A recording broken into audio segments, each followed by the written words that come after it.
Okay, BMW E60 M5.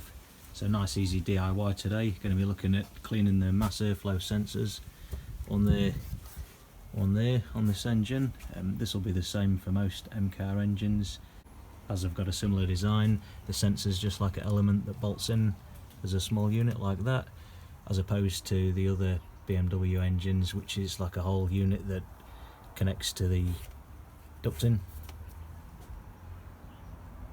So why would you go to the trouble of cleaning your mass airflow sensors?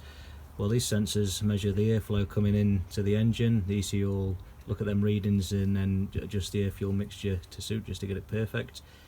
These ones also measure the air temperature coming in on this car. Now what can happen over time is they can become a wee bit dirty.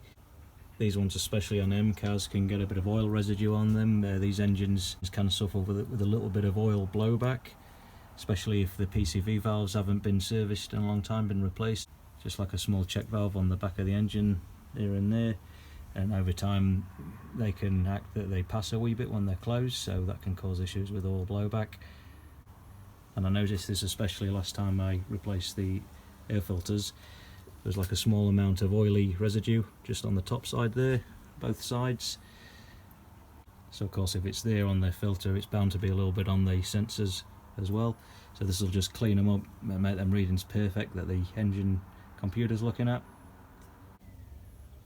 Another thing that can also cause issues is if you've got a cotton oiled air filter element or the cone type, like a K&N. What can happen is that oil can pass through a small amount and end up on the sensor there, on the wire inside. We'll have a look at that in a minute. So I think it's a good idea to give them a clean. Maybe every time you change your air filters, you can do it sooner if you like. Also, if you're getting any codes for air intake temperature or your MAF sensors, it's worth giving them a clean before you go spending all that money on brand new ones. They can be expensive, so it's worth looking after the ones you've got. So it's a pretty straightforward job. All we need is a T25 Torx bit, got on a screwdriver there, and then got some CRC Mass Air Flow cleaner. You can use any electrical cleaner, but I usually go for this stuff.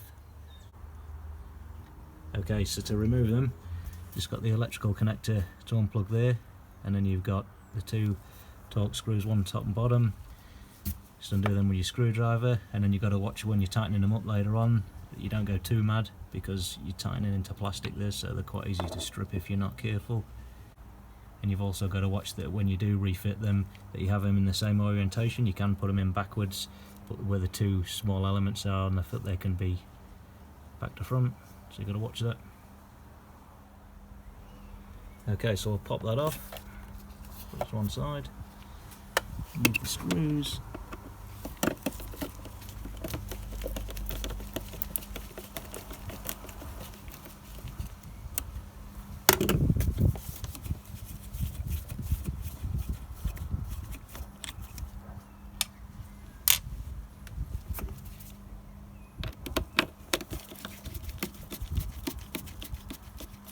Watch that you don't drop these down either, because you're spending the next 45 minutes trying to fish them out the bottom of your engine bay. So there we go, just pull it out gently, watch you don't catch the elements on the plastic. So that's what we've got. I'll go and lay it on a rag and give it a wee squirt with the Mass Air Flow cleaner, let it evaporate, let it air off, and then we'll come and refit it and do the other side. That's how dirty the element is before cleaning it. Then let it evaporate and refit it. Okay, you want to make sure the O-ring's in good shape. Make sure you've got it the right way up, the same way it came out of the car. We'll pop that back in. The screws back in.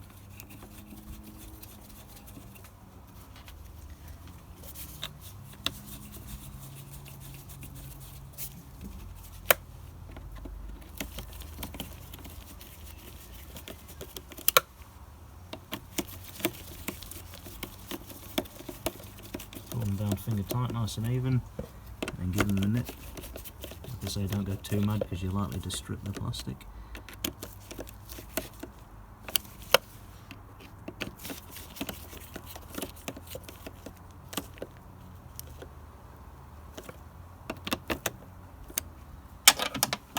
reconnect it.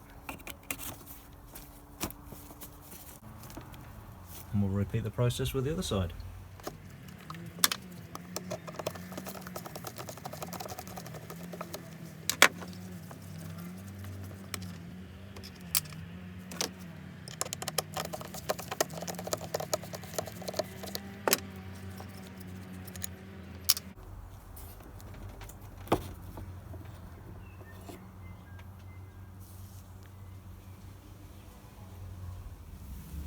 The other side after cleaning.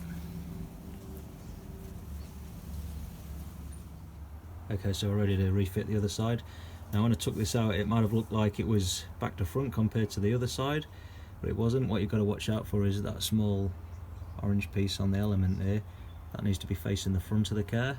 So obviously with it being up that way, it's at the front of the airflow. So I'll make sure that's the right way around.